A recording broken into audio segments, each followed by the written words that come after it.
BNP নিয়ে কথা কইলে খুব সমস্যা, পিছাও ঝাঁপে পড়ে আমার উপরে। ঝাঁপে পড়ে লাভ নাই, ঝাঁপে পড়তো তো আমলি গো, দুই না করলে ওই 80-র দশকে পড়ে নাই। ইউটিউবারদের সাথে লাগেন না, হাঙ্গারে ভিডিও যেটি যায়, যেটি দেখে উঠি আপনারা কখনো পৌঁছাতে পারবেন না, চেষ্টা করলেও পারবেন না। তাই গুড টার্মসে থাকেন। আমি তো আপনাদের দল করি না, তাই না? আপনার দলের রাজনীতি ঊর্ধ্বে তুলে ধরার দায় আমার আছে নাই তো? আপনার বিরোধী দল লাগবে না নাকি হাসিনার মতো চান আপনার বিরোধী দল না থাকুক? যাই হোক, আপনারা কি কি করতেছেন সেটা দেখাই দেওয়াটা জরুরি। আমি এটা দেখাই দিয়ে যাব, যতই ঝাঁপে পড়েন কোনো লাভ নাই। একটা ইন্ডিয়ান লাইন, সেটা হইতেছে প্রফেসর ইউনূসকে সরাইতে হবে। এই দেখেন রিপাবলিক টিভির মৌখ কি বলে, দেখেন। এই মোহাম্মদ ইউনূসকে যদি না সরানো যায় ভারতের মঙ্গল নেই। শুনেছেন? এইটাই ইন্ডিয়ান লাইন। এই মোহাম্মদ ইউনূসকে যদি না সরানো যায় ভারতের মঙ্গল নাই, এটাই ইন্ডিয়ান লাইন। তাই এখন লাগিছে প্রফেসর ইউনূসকে কিভাবে সরানো যায়, এটাই রাস্তা। যত দ্রুত সম্ভব নির্বাচন দেওয়া যায়। তাহলে কিভাবে এটা অর্জন করা যাবে? 1 নাম্বার, বাংলাদেশে আইন শৃঙ্খলা নাই এটা প্রমাণ করা। কিভাবে ইন্ডিয়ান প্রভাবিত জনকণ্ঠে এই কাজ করিচ্ছে সেটা দেখাইলাম। এরপরে দেখেন মির্জা ফখরুল ইসলাম এসি বাস্ট হয়েছে, সেটাকে নাশকতা বলে পত্রিকায় বিবৃতি পাঠাইছে। আওয়ামী লীগ আমলে বজ্রপাতের ঘটনাকে বোমা হামলা বলে মামলা দিত বিএনপির নেতাদের নামে। মির্জা ফখরুল এসি বিস্ফোরণের ঘটনাকে বোমা হামলা বলে পত্রিকায় বিবৃতি পাঠাই দিল। পরে অবশ্য ক্ষমা চাইছে, কিন্তু বিএনপি যে চাচ্ছে এই সরকারের উপরে আইন শৃঙ্খলার অবনতির দায় চাপায় দ্রুত নির্বাচন দিতে বাধ্য করতে, সেটা স্পষ্ট এই ঘটনায়। এইটা এসি বাস্ট হওয়ার ঘটনার নাশকতা, এটা আগে আসছে আওয়ামী লীগের পেছে, তারপরে আসছে বিএনপির বিবৃতিতে, বুঝছাও? আর বিএনপি কি কইতেছে? কইতেছে একটা সুষ্ঠু অবাধ নিরপেক্ষ নির্বাচনই সবচেয়ে বড় সংস্কার। আরে সর্বনাশ, রাষ্ট্রে কোনো সংস্কারের দরকার নাই ভাই। আপনারা তো আপনাদের কর্মীদের কন্ট্রোল করতে পারতেছেন না। আমার কথা না, আপনাদের দলের নেত্রীর কথা, রুমিন ফারহানার কথা শুনেন। বিএনপির নেতা কর্মীদেরকে মাঠ পর্যায়ে কন্ট্রোল করা যাচ্ছে না। চাঁদাবাজির সঙ্গে যুক্ত, জমি দখলের সঙ্গে যুক্ত, টেন্ডারবাজির সঙ্গে যুক্ত। আমার এলাকাতে পথধারী নেতারা কেউ মাটি ভরাট করে নদীর উপরে জমি দখল করে, আরেক উপজেলায় পথধারী নেতারা মামলা বাণিজ্য করে। তো কন্ট্রোল করা তো যাচ্ছে না। কেন্দ্রে খবর পাঠানো হয়েছে, কেন্দ্র কোনো অ্যাকশন নেয় নাই। কইতেছে মাঠ পর্যায়ে কন্ট্রোল করা যাচ্ছে না কর্মীদের, কেন্দ্রে জানায় কোনো লাভ হচ্ছে না। আপনারা রাষ্ট্রের দায়িত্ব পেলে কি দুর্বিষহ অবস্থা হবে আপনারাই বলেন। এটাই চাচ্ছে ইন্ডিয়া, আপনারা ফেল করেন, নিদারুণ ভাবে ফেল করেন, তারপরে ইন্ডিয়া ঢুকে যাবে, শর্ট করে হাসিনাও ঢুকে যাবে। এটা বুঝতেছেন না কেন? আবার দেখেন তারা বলতেছে লেবুর হালি 200 টাকা। আমি শিওর ওরা বাজারে যায় না, বাজার বোধহয় কেউ কইরা দিয়ে যায়। আমি দেশের কয়েকটা জায়গা থেকে লেবুর দাম জোগাড় করেছি, একে একে দেখি। প্রথমে বগুড়া। আসসালামু আলাইকুম। আজ 2025 সালের 2রা মার্চ।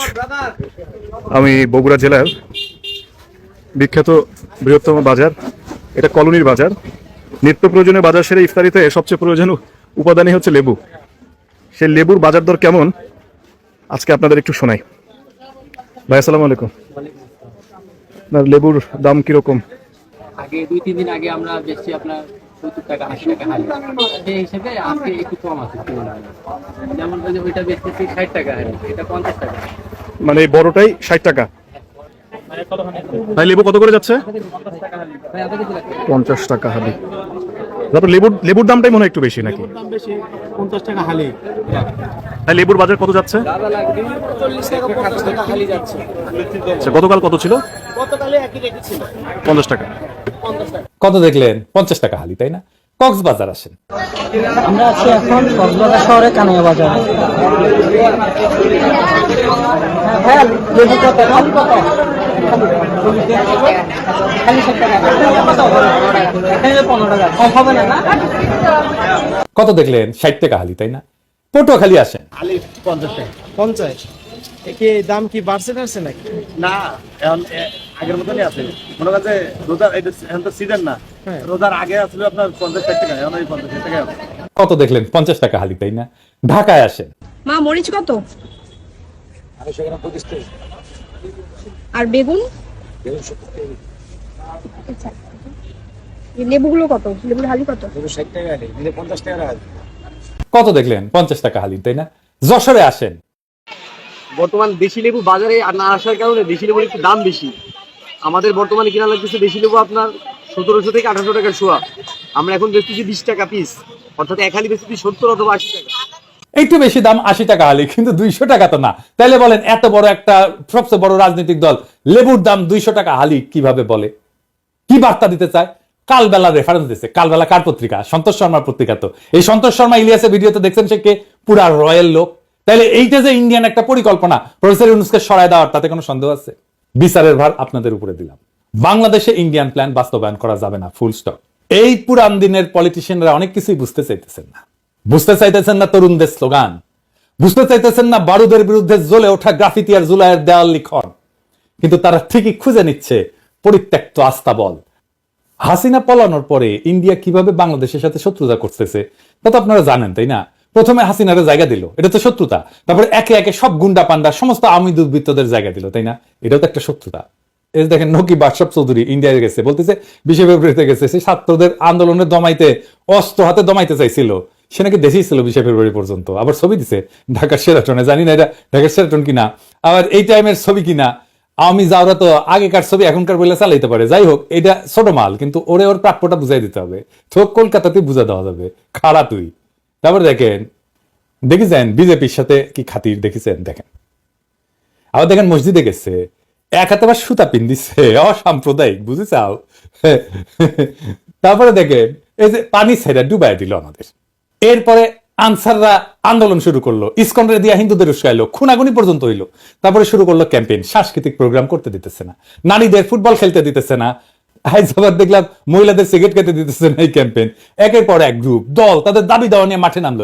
একটাই উদ্দেশ্য, প্রফেসর ইউনূসের সরকার ব্যর্থ এটা প্রমাণ করা। যেই দেশে পুরা পুলিশ বাহিনী ভয় পলায় যায়, যেই দেশে পতিত স্বৈরাচারের পান্ডারা প্রকাশ্যেই বলে আমরা যেই শহরে দিনে ঘুরতে পারি না সেই শহরে রাতে কাউরে ঘুমাইতে দিব না।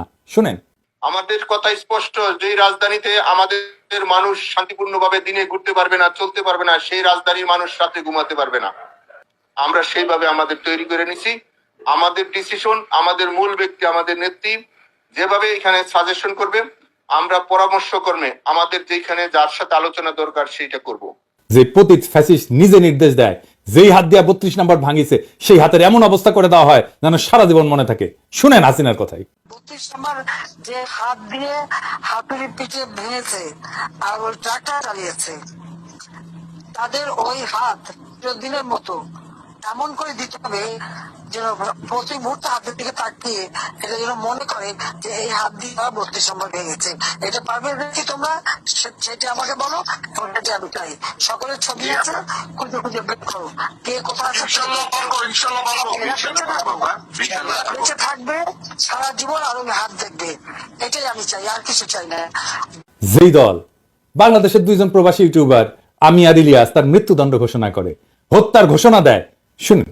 পিনাকি ভট্টাচার্য ফ্রান্সের একটা লয়ের কথা বলি, if you kill someone you don't need to death penalty, maybe life in the prison 10 years 12 years। ফ্রান্সে কি বাংলাদেশের মানুষ নাই? পিনাকির মতন একটা কুকুর এই ধরনের কাজ করে যাবে আর বাংলাদেশের মানুষ এখানে বসে আছে? অ্যাসাইলাম মারা একটা কুকুর এখানে বসে আছে, এই কুকুরটার গলা কাইটা যদি এখানে কোনো মানুষের ডেথ পেনাল্টি হবে না, life in the prison. I am challenging, I am sorry. Islam যদি আমাকে অ্যালাউ করতো কাউকে খুন করা, 1 নম্বরে আমি খুন করতাম, দিস গোয়িং টু লাইফ, 1 নম্বরে আমি খুন করতাম ওই ইয়েকে, কি বলে, ইলিয়াসকে। Is another talented but very deeply rooted within the wrong process and this Hasanat guy. যেই দল পেশাদার ডাকাত ভাড়া করে ঢাকায় ডাকাতি করে যেন নগরবাসীর মনে আতঙ্ক ছড়ায়, তাইলে এটা কিরকম অবস্থার মধ্যে আছে সরকার সেটা চিন্তা করে। সারা দেশে আতঙ্ক তৈরি করা হইলো, অপরাধ বাড়তেছে, বাংলাদেশ নিরাপদ না। প্রফেসর ইউনূস বলছে যে অপরাধ বাড়ে নাই, কথাটা সর্বাংশে সত্য না স্যার। ছিনতাই আর ডাকাতি দস্যুতা করলে বেচছে আর সাধারণ মানুষ নিরাপত্তাহীন বোধ করতেছে। আর এটাই চাইতেছে আওয়ামী লীগ, এটাই চাইতেছে ইন্ডিয়া। সামাজিক যোগাযোগ মাধ্যমে ফেসবুক আইডি থেকে পেজ থেকে ধর্ষণ, ছিনতাই, ডাকাতির বিষয়ে গুজব ছড়ানো হইতেছে পুরনো ভিডিও।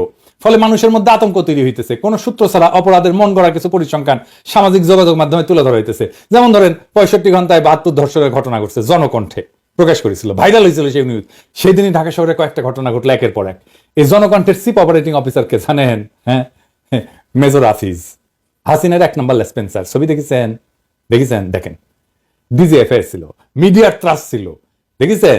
এর সহকর্মী ভাবতে ক্যাঙ্কা লাগিচ্ছে মিডিয়ার লোকজন, উঠে যায় বসিছে। এবার বুঝেছেন তো জনকণ্ঠ কেনই নিউজ করে।